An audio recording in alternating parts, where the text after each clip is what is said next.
Hello guys, Assalamu alaikum. My name is Hafiz Mia Muhammad Adnan, and today I'm going to deliver us overview of cloud computing. Before start our lecture, I want to tell you about my background. I did my bachelor in University of Gujarat in software engineering. After that, I went to Istanbul for higher study.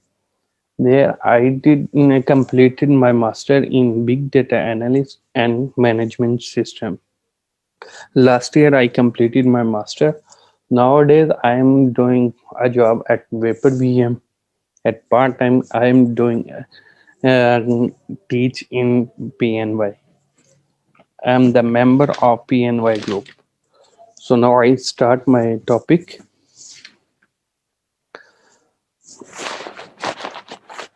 As you see, our topic is scope of cloud computing in global market.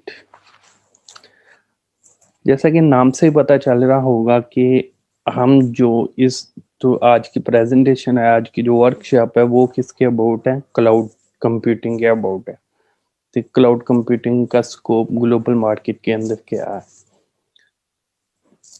इससे पहले कि हम next चलें तो हमें सबसे पहले पता होना चाहिए कुछ बेसिक टर्म्स जो हमने इन्हें यूज करनी है क्लाउड के about. Sorry for it. So हम स्टार्ट करते हैं अपना टॉपिक जो है cloud scope of cloud computing in global market. So जैसे कि हमारा टॉपिक है अबाउट टू क्लाउड। सो हमें सबसे पहले पता होना चाहिए ना ये है कि क्लाउड क्या है और क्लाउड कंप्यूटिंग क्या है। तो सबसे पहले हम पढ़ते हैं क्लाउड से। What is cloud. अगर हम क्लाउड की बात करें, क्लाउड से पहले हम बात करते हैं अगर किए हैं जो कंप्यूटर साइंस के स्टूडेंट हैं जिन्हें थोड़ी हाउ हुआ है कंप्यूटर और क्लाउड के अबाउट, उन्हें पता होगा क्लाउड से पहले हम यूज करते हैं एक टर्म जो यूज होती थी डाटा सेंटर्स। डाटा सेंटर्स क्या होते थे? डाटा सेंटर बेसिकली किसी भी ऑर्गेनाइजेशन किसी भी कंपनी का एक रूम कह लें या एक छोटा सा कमरा होता है जिसके अंदर उस कंपनी के कंप्यूटर्स हार्डवेयर्स पड़े होते हैं और उसी के अंदर पूरी कंपनी का जो डाटा है वो स्टोर हो रहा था। उस छोटे से कमरे को जिसके अंदर उस कंपनी का पूरा डिजिटल डाटा स्टोर हो रहा होता है उसे हम कहते हैं डाटा सेंटर।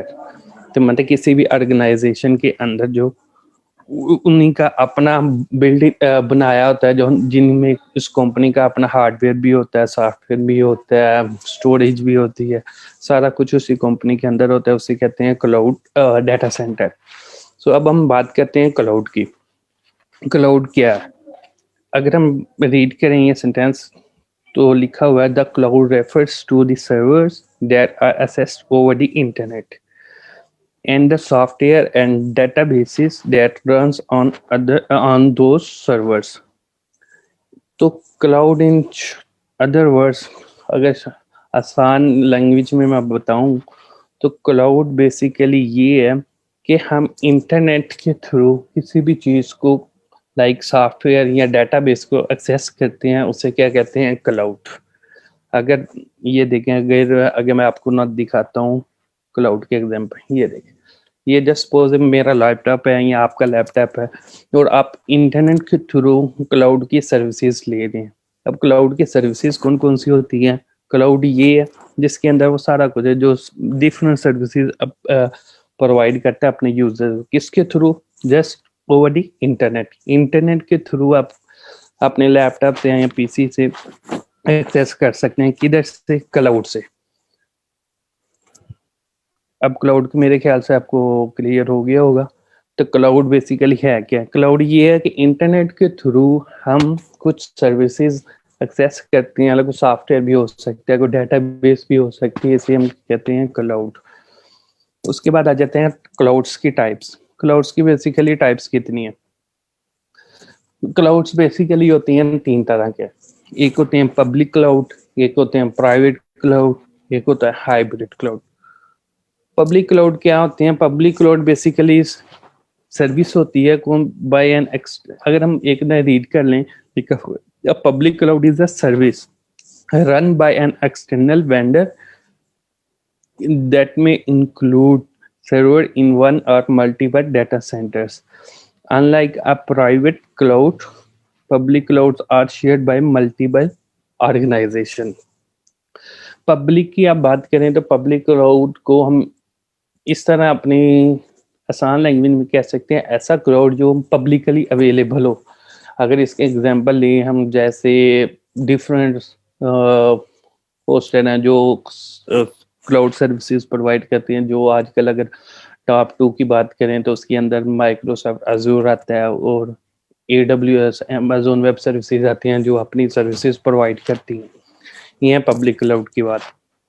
उसके बाद आ जाता है प्राइवेट क्लाउड। प्राइवेट क्लाउड वही बात है जैसे डाटा सेंटर किसी भी कंपनी का अपना होता है, जिसके अंदर वो अपना हार्डवेयर भी होता है, सॉफ्टवेयर भी होता है और डाटा भी स्टोर कर रहे होते हैं।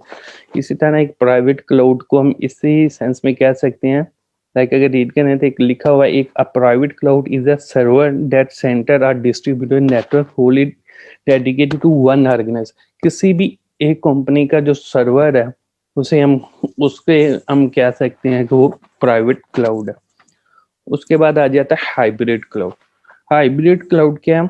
बेसिकली हाइब्रिड क्लाउड है, hybrid mean public and private. Read करें ना पता चलेगा, hybrid cloud deployments combine public and private clouds, मतलब combination of both public and private cloud called hybrid cloud. And next, and further, and may even include on-premises legacy servers. An organization may use their private cloud for some services and their public cloud for others, or they may use the public cloud as backup for their private cloud.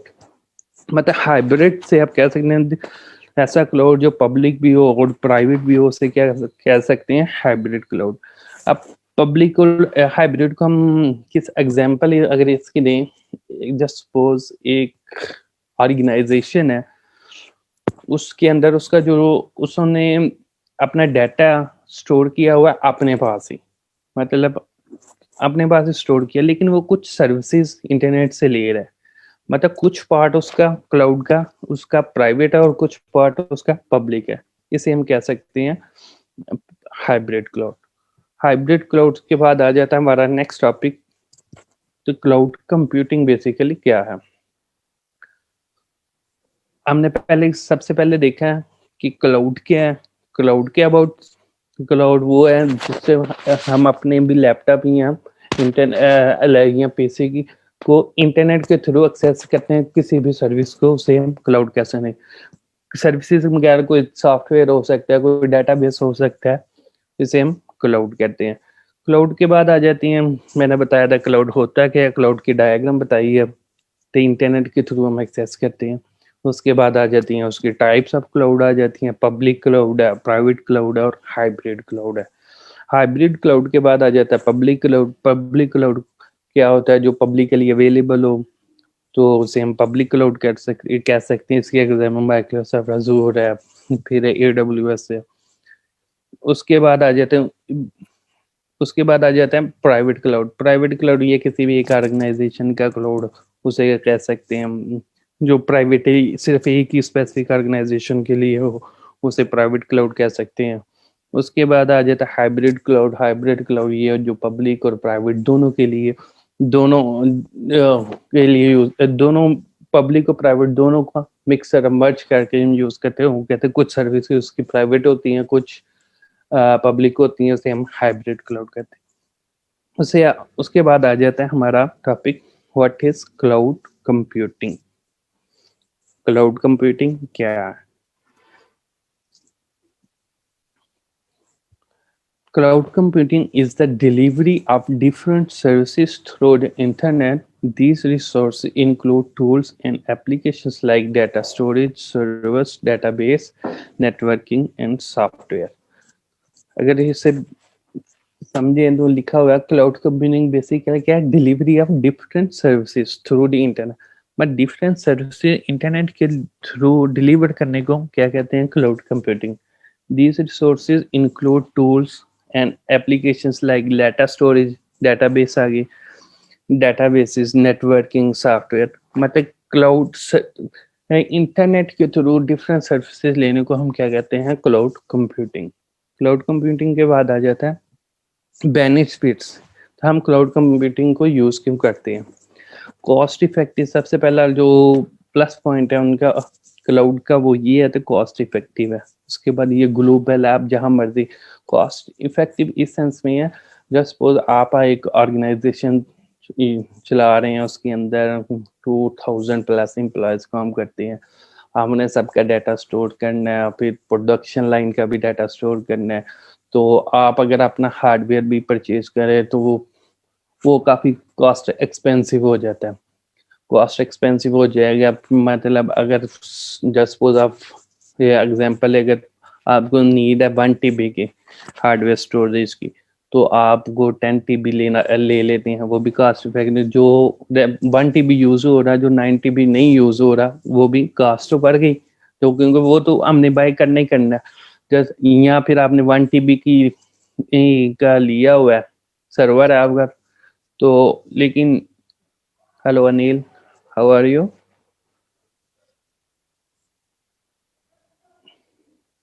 Anil, are you listing?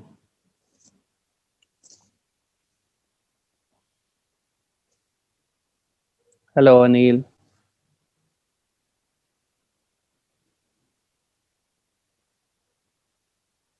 Okay Anil, ये पूछना था, अगर पीछे से आपको cloud की basically, मतलब basic तो समझ आ गई है ना, तो क्लाउड क्या है और किस तरह, पब्लिक क्लाउड क्या है, वो क्या है? वालेकुम सलाम अनिल।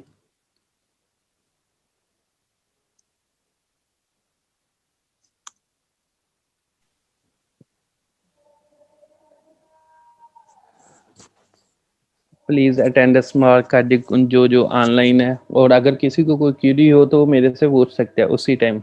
मैं दोबारा रिवाइज कर दूंगा, जिस पॉइंट की आपको समझ नहीं आएगी मैं दोबारा कर दूंगा। तो काइंडली जो जो ऑनलाइन है अपनी अटेंडेंस लाजमी मार्क करें।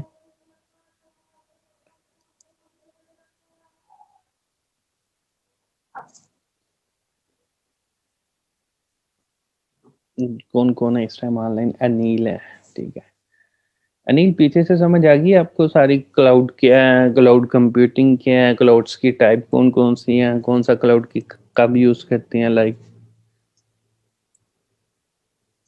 या अगर कहीं कंफ्यूजन है तो आप पूछ सकते हैं मेरे से।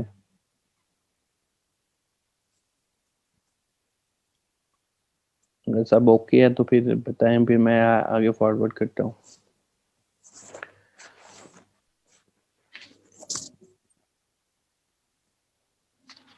की टाइप कौन कौन सी हैं, कौन सा क्लाउड की कब यूज करते हैं, like?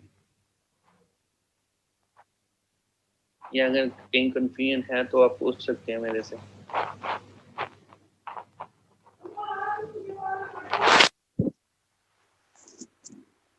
Hello ji, thank you. Anil को वो कंफ्यूजन नहीं है, चले मैं आगे चलता हूँ। मैं बता रहा था आपको बेनिफिट्स ऑफ क्लाउड, क्लाउड के बेनिफिट्स क्या हैं। तो इसकी मैं एग्जांपल ले रहा था, जस्ट सपोज आपको जरूरत है 1 TB की, 1 TB स्टोरेज की आपको जरूरत है। जब आप ओबियसली जब अपना सिस्टम बनाएंगे तो आप देख के बनाएंगे, भाई 1 TB की भी जरूरत है तो नेक्स्ट मुझे यूज हो सकती है, 2 TB में भी जरूरत हो, तो आप अपना हार्डवेयर जो बाय करेंगे वो 2 TB ओबियसली बाय करेंगे, क्योंकि आपको पता है जो फ्यूचर में आपको ये जरूरत हो सकती है। तो कॉस्ट इफेक्टिव क्लाउड इस सेंस में कह सकते हैं कि इसका फायदा ये है, आपको क्लाउड जो आपका अपना हार्डवेयर है आपको उसको बाय करना पड़ेगा, फिर ठीक है, फिर स्टोरेज के लिए आपको, मेंटेनेंस के लिए, तो डेटाबेस को मैनेज करने के लिए स्टोर आपको हायर करना पड़ेगा। तो मतलब आपकी हार्डवेयर कॉस्ट और सॉफ्टवेयर कॉस्ट इतनी है हाई हो जाएगी, तो उससे बेहतर ये है आप क्लाउड यूज करें। क्लाउड का फायदा ये है कि आपकी वो जो हार्डवेयर कॉस्ट है वो भी बचेगी, और उतनी ही कॉस्ट जितना आप क्लाउड पे यूज करेंगे उतनी ही कॉस्ट आपको पे करनी पड़ेगी। तो ये इसलिए कॉस्ट इफेक्टिव है। सेकंड पॉइंट है ग्लोबल। ग्लोबल क्या कह सकते, ग्लोबल से मतलब है world, all over the world. तो मतलब आपका डाटा क्लाउड पे पड़ा हुआ है, आप ग्लोबली दुनिया में कहीं से भी जाके आप इंटरनेट के थ्रू एक्सेस कर सकते हैं। लेकिन ऑन द अदर हैंड अगर आपका डाटा बहुत प्रीशियस है, जस्ट सपोज आपके अपने हार्डवेयर में स्टोर है, लेकिन ये आपको वहाँ हार्डवेयर की एक्सेस नहीं है, तो जस्ट सपोज आपकी कंपनी के अंदर ही है, तो अगर एग्जांपल ले, तो आप कैसे एक्सेस कर सकते हो? ऑब्वियसली कोई उधर पर्सन होगा वो मेल करें। लेकिन ये ग्लोबली आप रात ग्लोबली जहां मर्जी हो आप जाके अपने डाटा को एक्सेस कर सकते हैं, वो किसी भी टाइम एक्सेस कर सकते हैं। उसके बाद है सिक्योर। सिक्योर किस सेंस में है, जैसे किसी भी कंपनी का डाटा सेंटर होते हैं, तो कुछ नेचुरल डिजास्टर हो जाते हैं, कुछ कोई भी प्रॉब्लम हो जाती है, लाइक तो हार्डवेयर मेंटेनेंस कास्ट में पड़ जाती है, तो सिक्योर नहीं रहता। मतलब कुछ इलेक्ट्रिक सर्किट लीकेज हो जाता है, उस वजह से भी जल जाता है, उस वजह से भी आपका डाटा सिक्योर नहीं रहता। आपके पास कॉपी की होंगी, एक रखी होगी, दो रखी, उसी डाटा सेंटर के अंदर आपने रखी होगी, तो ओबियसली लॉस हो सकते हैं। सिक्योर इस सेंस में क्लाउड पे जो भी हम डाटा स्टोर करते हैं उसकी रेप्लिका बन जाती है। मतलब एक रेप्लिका कहीं पड़ी हुई है, दूसरी रेप्लिका कहीं किसी जोन में पड़ी है, तीसरी मतलब एटलीस्ट 3 रेप्लिका होती हैं। तो अगर एक को कुछ हो भी गया तो मतलब एक डाटा स्टोरेज कोई किसी जोन में कुछ हो भी गया तो आपका डाटा लॉस नहीं होता। उसके बाद है रिलायबल। तो रिलायबल किससे कहते हैं और रिलायबल किस वे में है, तो वो भी मैं बताता हूँ आपको। तो मतलब जो मेजर है वो आपको ये तो पता चल गया, ये सिक्योर है। तो उसके बाद ग्लोबल है, कॉस्ट इफेक्टिव है, रिलायबल है। उसके बाद इलास्टिक है। इलास्टिक की कोई बता सकता है मुझे, इलास्टिक के को हम किस तरह यूज कर सकते हैं?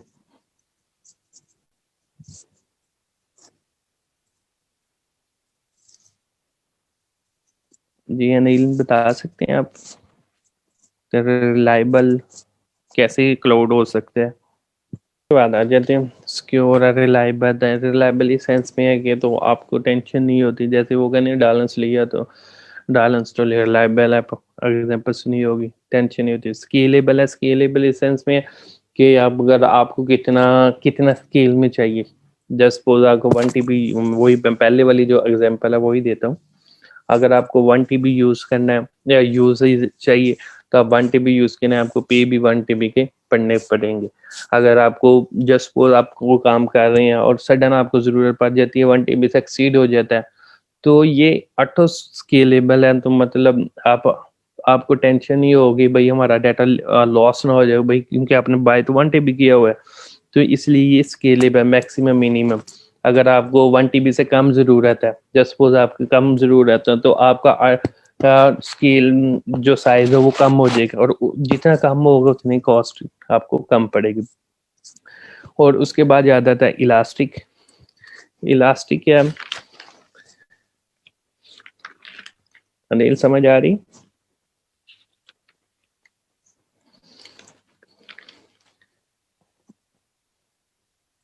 इसके अंदर एक पॉइंट है फॉल्ट आंसर, तो काफी पॉइंट्स है, लेकिन ये मैंने कुछ हाइलाइट्स ही करके लिखे होते हैं। उसके अंदर फॉल्ट टॉलरेंस है, फॉल्ट टॉलरेंस है।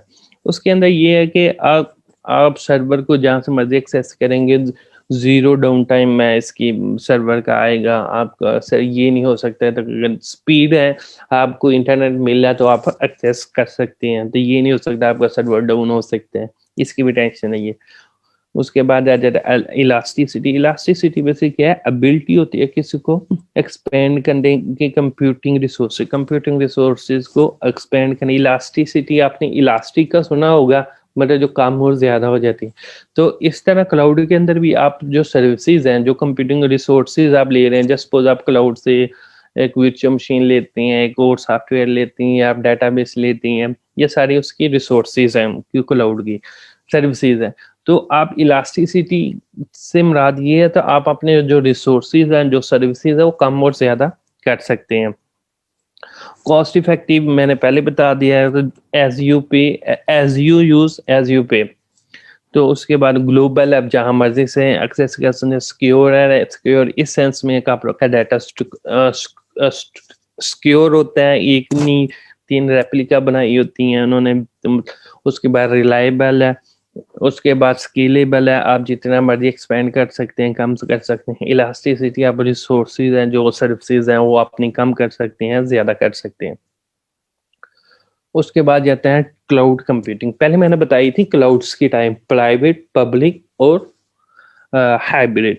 अब आ जाती है क्लाउड कंप्यूटिंग।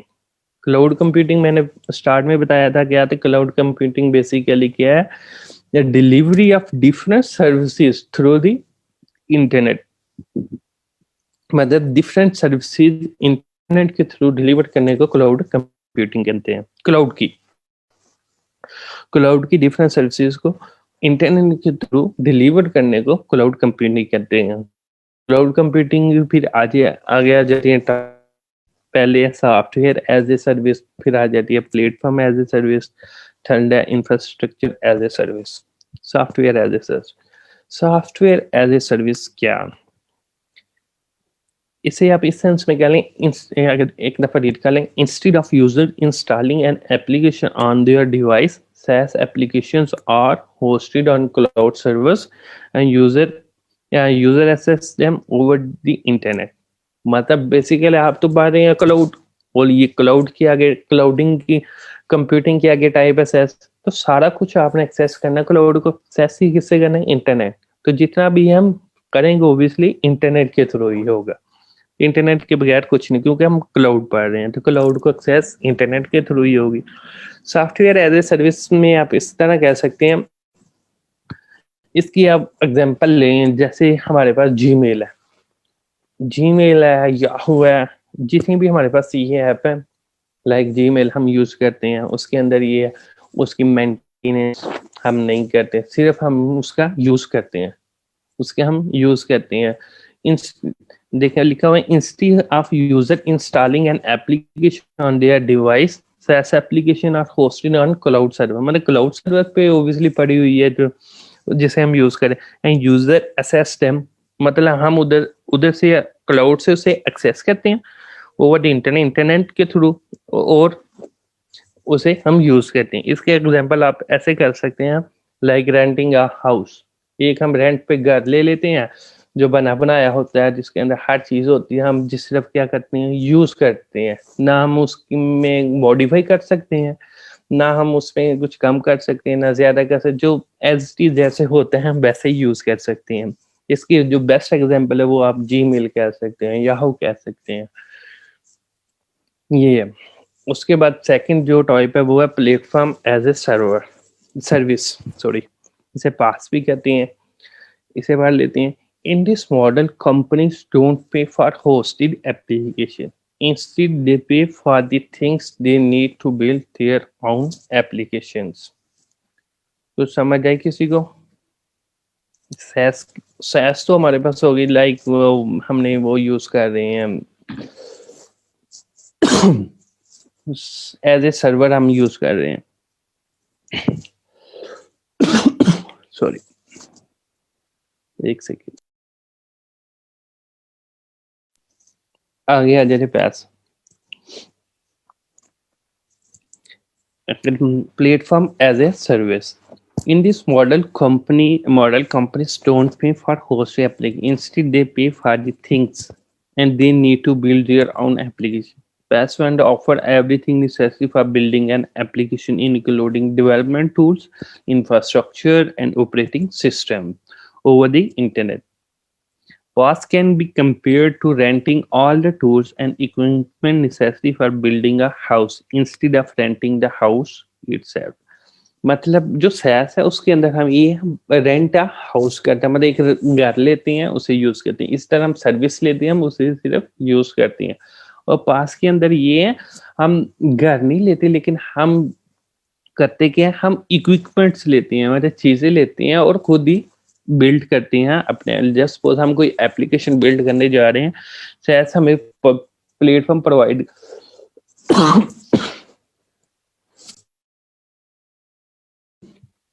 तो प्लेटफॉर्म एज ए इसमें ये है, तो हम प्लेटफॉर्म एक ले लेते हैं जिसके अंदर हम अपनी एप्लीकेशन को खुद ही डेवलप करते हैं।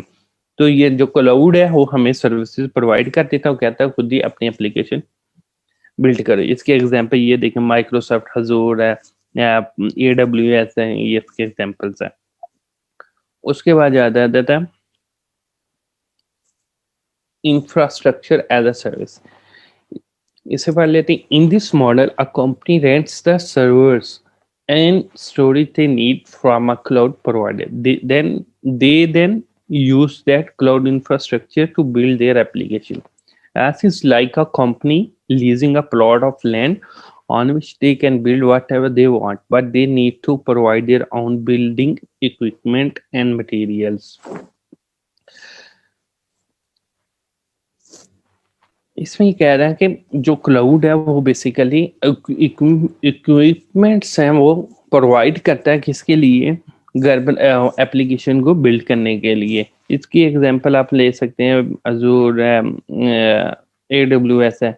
बेसिकली क्या करता है, ये बेसिक बिल्डिंग ब्लॉक्स हैं क्लाउड आईटी को प्रोवाइड करते हैं। इसके अलावा access to networking feature, computer and data storage, just database networking है। उसके बाद कंप्यूटिंग के कुछ रिसोर्सेज है वो प्रोवाइड करते हैं इसमें।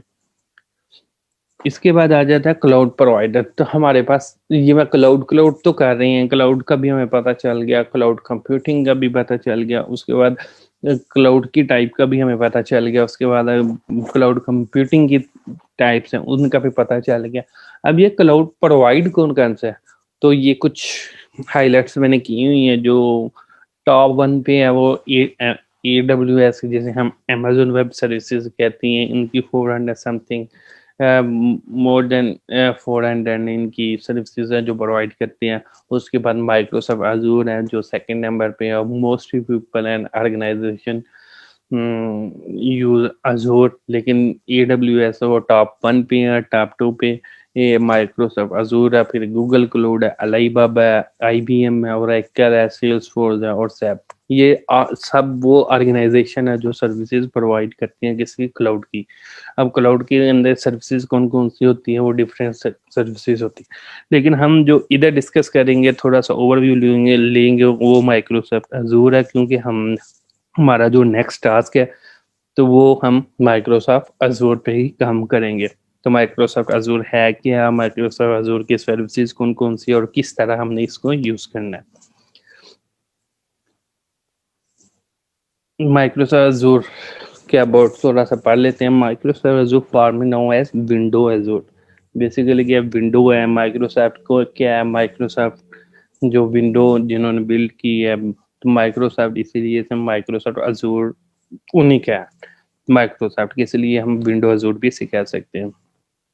इस Microsoft public cloud computing platform public है, क्योंकि ये पब्लिक के लिए भी it provides a range of cloud service में डिफरेंट क्लाउड सर्विसेज प्रोवाइड करता है, including compute, analytics, storage and networking.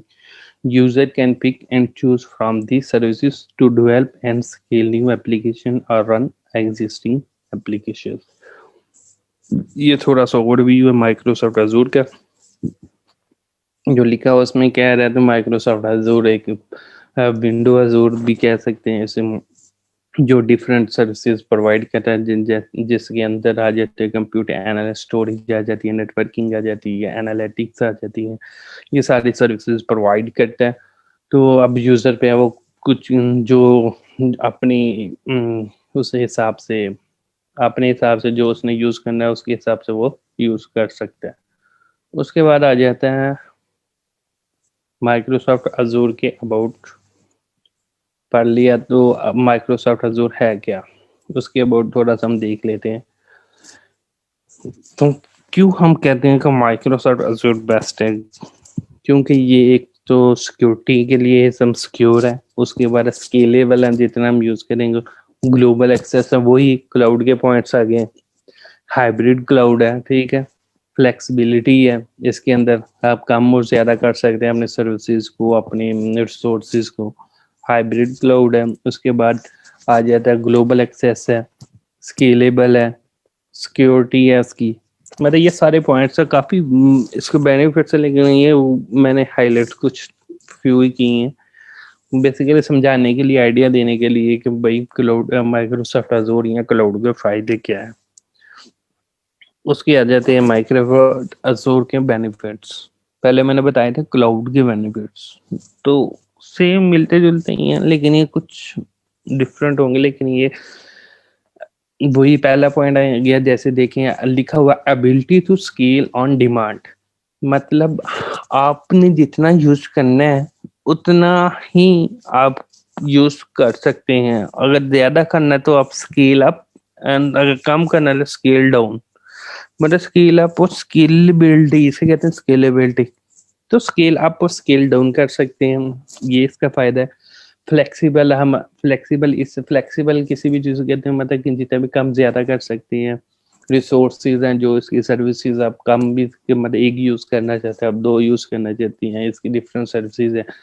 आप कम भी तक कर सकते हैं, ज्यादा भी कर सकते हैं। उसके बाद है कॉस्ट कम्पेटिटिव। कॉस्ट कम्पेटिटिव इस सेंस में कि कॉस्ट है इसकी जितना आप यूज करेंगे उसी की देने पड़ेगी, अगर नहीं यूज करेंगे तो आपको चार्जेस नहीं देने पड़ेंगे। उसके बाद कस्टमर सपोर्ट है, हाइब्रिड कैपेबिलिटी है, बिग डाटा इनसाइट्स है, simple and reliable data storage है, मतलब सिंपली आप डाटा स्टोर भी कर सकते हैं, रिलायबल भी है आपका डाटा स्टोर, सिक्योर भी है, कीपिंग योर डाटा सिक्योर, मतलब डाटा आपका सिक्योर है। वही कुछ पॉइंट्स मिलते हैं जो क्लाउड के फायदे हैं। तो बेसिकली तो वो है, तो माइक्रोसॉफ्ट अज़ूर भी एक क्लाउड ही है ना, तो बेनिफिट्स में तो ऑब्वियसली वो चीज़ें तो आएंगी। उसके बाद आ गए अज़ूर, माइक्रोसॉफ्ट अज़ूर का आर्किटेक्चर। अज़ूर, माइक्रोसॉफ्ट अज़ूर को बेसिकली हम यूज कर सकते हैं अज़ूर, माइक्रोसॉफ्ट अज़ूर जो क्लाउड है, हम इसको एक्सेस कर सकते हैं बेसिकली चार तरीकों से। सबसे पहले क्या आ जाता है, अज़ूर पोर्टल, इसके थ्रू हम एक्सेस कर सकते हैं। उसके बाद आ जाता है अज़ूर पावर शेल, इसके थ्रू हम एक्सेस कर सकते हैं। मतलब जो क्लाउड है हमने उसे एक्सेस तो करना है ना, तो किस वे से किस तरीके से करेंगे, हम इधर से करेंगे। मतलब और भी हैं किसी माइक्रोसॉफ्ट अज़ूर को एक्सेस करने से। पहले है अज़ूर पोर्टल है। अज़ूर पोर्टल क्या, बेसिकली एक वेबसाइट है, मतलब GUI वेबसाइट है जिसके थ्रू हम एक्सेस कर सकते हैं क्लाउड को। उसके बाद अज़ूर पावर शेल है। अज़ूर पावर शेल क्या है, बेसिकली एक्सटेंशन है जो इंस्टॉल होती है, इस बेसिकली हम कमांड लाइन के लिए एंड के थ्रू हम इसको एक्सेस कर सकते हैं। उसके बाद थर्ड है अज़ूर CLI है, जो हम डॉस या कमांड प्रॉम्प्ट के थ्रू हम यूज कर सकते हैं। उसके बाद फोर्थ है वो rest client. Rest client basically API, ये API के थ्रू भी हम एक्सेस कर सकते हैं। उसके बाद आप देख सकते हैं अज़ूर पोर्टल हो, रेस्ट API को से हम डायरेक्ट अज़ूर रिसोर्स में जाते हैं। अज़ूर रिसोर्स मैनेजर बेसिकली क्या है ये मैं नेक्स्ट बताऊंगा। बेसिकली ये है जो अज़ूर की सर्विसेज हैं, जो भी हो रहा है उसके उसको चेक एंड बैलेंस रखता है, मतलब मैनेज करता है। उसकी डिफरेंट सर्विसेज नीचे लिखी हुई है, जैसे डाटा स्टोर है, वेब ऐप है, वर्चुअल मशीन है, या सर्विस मैनेजमेंट है, अब और भी काफ़ी थी। लेकिन ये हम जो अज़ूर पोर्टल, रेस्ट क्लाइंट और पावर शेल वगैरह, ये बेसिकली वे है किससे अज़ूर को मतलब क्लाउड को एक्सेस करने के, किसके थ्रू, अज़ूर रिसोर्स मैनेजर के थ्रू। बेसिकली हम रिसोर्स मैनेजर के थ्रू ही हम क्लाउड तक एक्सेस हासिल कर सकते हैं। मतलब आप कह लें किसी भी रूम के अंदर जाना हो तो हम रूम के दरमियान रूम में एक दरवाज़ा होता है जिसके थ्रू हम गुजर के जाते हैं और बाहर आते हैं। इसी तरह रिसोर्स मैनेजर है जो मैनेज करता है बाहर और अज़ूर की सर्विस को एक्सेस करने के लिए और मॉनिटर करने के लिए। ये डिफरेंट सर्विसेज हैं। उसके बाद आता है Azure resource manager. Basically Azure resource manager, जैसे हम मैंने रूम के एग्जांपल दिए और रूम का दरवाज़ा, इसी तरह रिसोर्स मैनेजर बेसिकली है क्या, Azure resource manager plays a key deploying and managing the Azure resources। Azure resources basically क्या है, मैंने पीछे बताया ना, ये जो डाटा स्टोर है ये एक सर्विस है, ठीक है। रिसोर्स है किसका, क्लाउड का। कौन सा क्लाउड का, Azure सर्विस। हम क्योंकि हम Azure पर हैं, उसके रिसोर्स है, ये एक डाटा स्टोर है, वेब ऐप है, वर्चुअल वीएम है, वर्चुअल मशीन है, सर्विस मैनेजमेंट है। ये बेसिकली इससे ये रिसोर्सेज है। It helps you organize your resources in one group. This group is called a resource group. Basically क्या रिसोर्स ग्रुप है जो ऑर्गेनाइज करता है रिसोर्सेज को। It helps you deploy, manage and monitor. वही डिप्लॉय करने के लिए, मैनेज करने के लिए, मॉनिटर करने के लिए रिसोर्सेज है आपके सोल्यूशन के लिए, rather than handling these resources individually.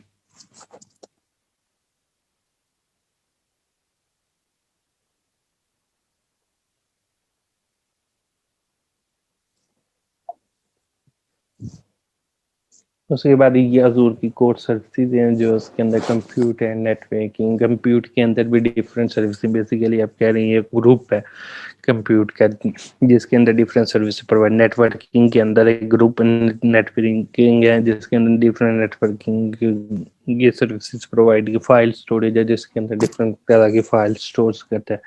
उसके बाद डेटाबेस एनालिसिस है, और एआई मशीन लर्निंग आइडेंटिफाई है। ये बेसिकली सारे रिसोर्स ग्रुप हैं जिसके अंदर डिफरेंट रिसोर्सेज तो हम एक्सेस कर सकते हैं।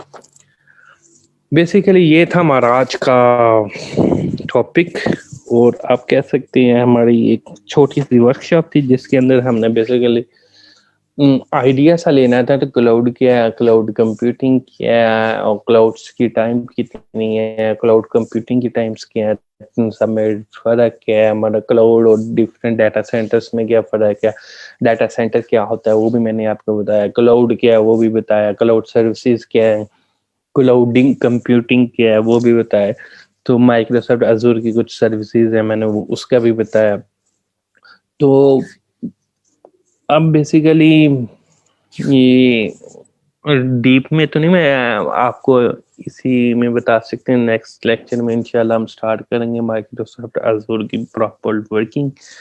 तो हम इसको अजूर पोर्टल के थ्रू किस तरह एक्सेस कर सकते हैं, पावर शेल के थ्रू कैसे एक्सेस कर सकते हैं, C L I care, S applications के हैं, एस एप्लीकेशंस के हैं, ये सारा कुछ वो था। आज की तो बस ये थे, हमारे ओवरव्यू लेना था। तो हमारी सर्विसेज का मतलब हमारी वर्कशॉप बेसिकली ये थी कि ओवरव्यू दिया तो नेक्स्ट क्लास में इंशाल्लाह हम फिर फर्दर डी में पढ़ेंगे तो हमें क्लाउड और पब्लिक क्लाउड क्या किस तरह बिल्ड करते हैं, माइक्रोसॉफ्ट अजूर के अंदर पब्लिक क्लाउड और प्राइवेट क्लाउड के अंदर डिफरेंस क्या है, क्या मेजर डिफरेंस आता है, कौन सा सिक्योर्ड है कौन सा नहीं है। मतलब डी में हम नेक्स्ट क्लास में पढ़ेंगे। आज तो एक सिंपल ओवरव्यू था, तो इसलिए वर्कशॉप थी जो मैंने दी। अगर किसी को कोई क्वेश्चन हो तो आप पूछ सकते हैं नेक्स्ट लेक्चर के लिए। अल्लाह हाफिज। ओके गाइस, अल्लाह।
those of you who are understanding me good can reply with yes in the chat box. I'm getting some replies now. No questions. Why no questions? I believe you all might be asking tons of questions because you need to sell online. This course is for you all. This is for your future. This is for your earning. This is for your skill development. So I believe if you don't have questions, I believe that you need to find out questions to ask me, right? That what basically your question might be, which platform is famous right now for e-commerce, uh, which country is good in marketing, right? Right, the duration of Actually, I just joined a few minutes ago, and whatever you told me just now, I'm trying to grip on it. I mean, I have got whatever you told me. And okay. later on, I was expecting, as it is being recorded, I was expecting a recorded video from your side as well. Yes, this will Will be it a be recorded video. This will be a recorded video as well. Will it send to us later on? Yes, you can ask to the management and they'll be sending you the recorded video. No problem All at right. all. All right. Thank you. No problem. So other than that, I'm being asked that what is the duration of this course. The duration of this course is of 1.5 months. You'll be receiving 2 lectures per week, right? And after each lecture, after each session, you will be getting an assignment on it. For example, if we are doing how to create a Shopify store online, I'll be expecting from you that you will be doing the same. So that is So the prerequisite is all the applications should have already been installed in your systems, whatever are required.